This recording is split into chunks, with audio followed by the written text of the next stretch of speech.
السلام علیکم ورحمۃ اللہ وبرکاتہ۔ بات تو کرکٹ سے شروع ہوئی تھی، بات آگے چل نکلی ان کی مکاریوں۔ اب تو میرے خیال پوری دنیا کو اس چیز کے بارے میں پتہ چل گیا ہے، ان کی مکاریوں کے بارے میں۔ لیکن اس کے باوجود ان میں کچھ ایسی چیزیں ہیں کہ دنیا کو اپنی بے گناہی کا یقین دلا دیں گے۔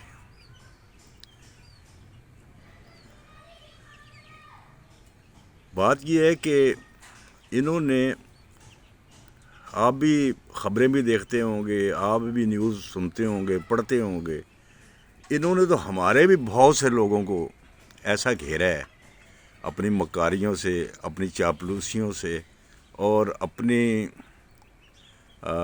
اسے کیا کہیں گے، سبز باغ دکھانے سے، کہ ہمارے لوگ بھی بیچ میں کئی ایسے کہہ رہے ہیں، کہنے پر ماضی میں ہم نے سنا ہے کہ جی انہوں نے ساڑھے فرق کی ہے،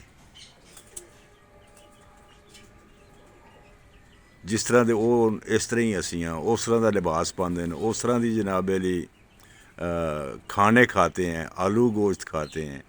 یار خدا کے بندو، باقی ساری باتیں چھوڑ دو، ہم میں اور ان میں سب سے بڑا فرق جو ہے وہ ہے لا الہ الا اللہ محمد رسول اللہ۔ ہم وہ پڑھتے ہیں لیکن وہ اس کے منکر ہیں۔ اس سے بڑا فرق اور کیا ہوگا؟ اس سے پہلے آپ تاریخ میں چلے جائیں، قرون اولیٰ کی تاریخ میں چلے جائیں، آپ دیکھیں کہ جو لوگ اس وقت مسلمان ہوئے تھے انہوں نے اپنے آباء و اجداد سے رابطہ ختم کر دیا تھا، رابطہ توڑ دیا تھا۔ تو اب ہم ان سے دوبارہ رابطہ بنا کر کیا لیں گے یا کیا کریں گے؟ چیز یہ ہے کہ لیکن وہ ایسے چاپلوس ہیں، ایسی سبز باغ دکھاتے ہیں اور اتنی دور کی سوچتے ہیں کہ ہماری سوچ سے بھی زیادہ وہ آگے نکل جاتے ہیں۔ آپ دیکھیں کہ انہوں نے حیدرآباد انڈیا سے خاص کر اور مختلف شہروں سے ایک طریقہ کار انہوں نے اختیار کیا کہ خلیجی ملکوں کے جو آیا کرتے تھے شیوخ وغیرہ، یا عربی آپ انہیں کہہ لیں، سارے شیوخ تو نہیں ہوتے ہیں، تو ان کے ساتھ ان کی شادیاں کر دیں۔ ان کو اچھی طرح پتہ تھا، ان کی جو سوچ تھی وہ یہ تھی کہ کل ان سے جو اولادیں پیدا ہوں گی وہ دل میں ہمدردی رکھیں گی ہندوستان کے بارے میں، اور وہ اس میں کامیاب رہے۔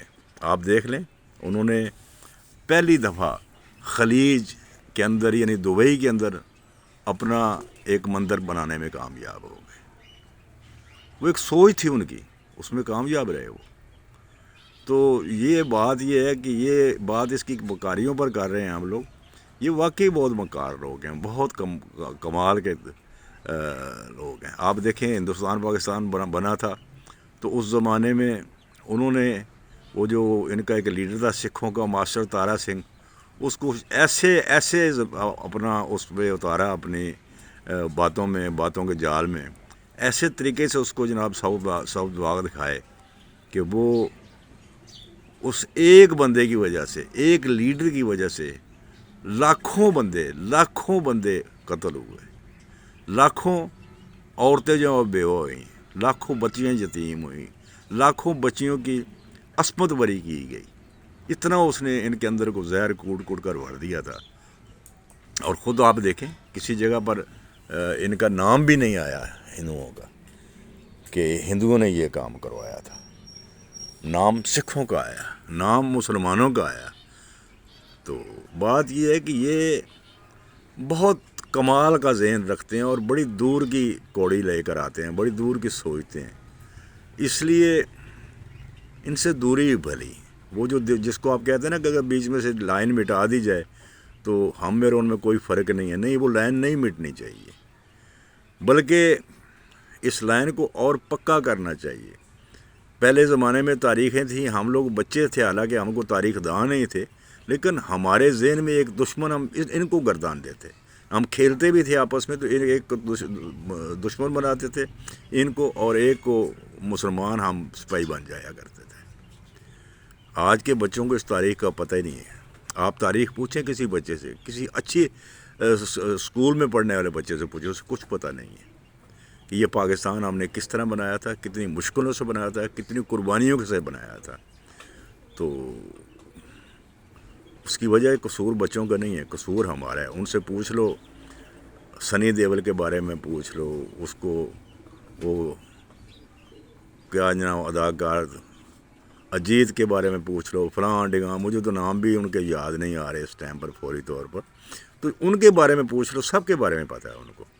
لیکن نہیں پتہ اپنی تاریخ کا، نہیں پتہ، نہیں پتہ اپنے ہیروز کے بارے میں نہیں جانتے ہیں کہ ہمارے ہیروز نے جو جانیں دی تھی وہ کیوں جانیں دی تھی. تو چیز یہ ہے میرے بھائی کہ اللہ تعالیٰ ان سے بچائے ہمیں. کبھی بھی آپ بھروسہ مت کریں ان کے اوپر. جیسے وہ کہتے ہیں نا کہ اگر سام مل جائے اور ایک ہندو مل جائے تو سام کو چھوڑ دو بے شک، لیکن ان کو مت چھوڑ دو. تو میں تو چونکہ اس پروسیس سے گزرا ہوں، آج اس بات کو 50-52 سال ہو گئے ہیں، لیکن میں کبھی بھی نہیں بھولا، آج تک نہیں بھولا. اپنے بچوں کو بتاتا ہوں، لیکن بچے ہماری بات سنتے کب ہیں؟ وہ باہر کے ماحول سے متاثر ہوتے ہیں اور اس ماحول کے وہ اپناتے ہیں اس کو. تو ہمیں ہر حالت میں اپنے بچوں کو اپنی تاریخ سے آگاہ کرنا چاہیے. سلیبس میں یہ چیزیں ہونی چاہیے، اور جو ہماری اپنی کوتاہیاں اور نادانیاں ہیں ان کے بارے میں بتانا چاہیے. لیکن ہم مسئلہ یہ ہے کہ ہم آج تک اپنی ان نادانیوں سے، ان کوتاہیوں سے ہم باز نہیں آ رہے. ہمارے جن کو ہم حکمران سمجھتے ہیں وہ اس چیز سے باز نہیں آ رہے. تو اللہ تعالیٰ ہمیں سیدھی راہ دکھائے. ہماری سیدھی راہ اپنے ہی بقا میں ہے، اپنے ہی ایکے میں ہے، اپنی وحدانیت میں. اگر ہم ایک ہوں گے تو ہمیں یقین کر لو کسی کا کوئی ڈر نہیں ہے. تو اللہ رحم کر دے اس ملک پر، اس ملک کو قائم رکھے، کیونکہ یہ ملک قائم رہنے کے لیے بنا ہے. یہ ہمیشہ قائم رہنے کے لیے بنا ہے اور انشاءاللہ ہمیشہ قائم رہے گا. السلام علیکم ورحمۃ اللہ وبرکاتہ.